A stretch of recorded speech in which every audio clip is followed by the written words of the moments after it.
Finally, after nearly 20 years of votes, debates, proposals, and rejections, Nassau Veterans Memorial Coliseum will be renovated while simultaneously losing its main tenant, the New York Islanders, who have called the Coliseum home since it opened and was dedicated on May 29, 1972.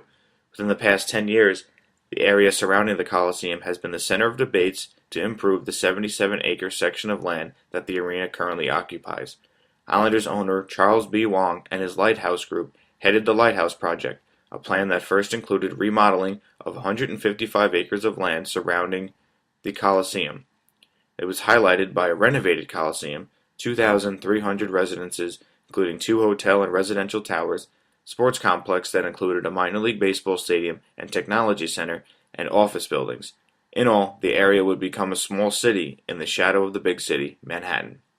The Lighthouse Project's affordable housing was one of the larger pieces of the proposal that had a lot of support around the island. At public hearings in 2008, many groups including AARP, the Long Island Jobs with Justice, and the Long Island Progressive Coalition all supported a guarantee of 20% of the housing be considered affordable. The county proposed a referendum to decide the fate of the project, but residents voted against it because it included a $400 million bond issue that would result in a 4% property tax increase. Of the nearly 900,000 registered voters in Nassau at the time, just 155,218, or roughly 17.25%, took to the polls. The referendum was defeated by a 57-43 margin. In total, the referendum lost by a vote of 88,389 no votes to 66,829 yes votes. Lisa Tyson, director of the Long Island Progressive Coalition, said her group was very involved with the Lighthouse Project and still feels the project is the best fit for the area. We had actually just gotten an agreement on local hiring, at least for that project at the time, just literally a week before the project was killed. So it was really unfortunate. We're very sad to this day. We still think that that's the right vision for Nassau County and for the Coliseum area. Michael Johnston, a professor of hospitality and tourism at Nassau Community College and former general manager of the Long Island Marriott, believes the people behind the Coliseum have the work cut out for them. The Islanders accounted for 1 to 2% of the Marriott's annual income. Well, not strictly the Islanders, but the residuals of the games.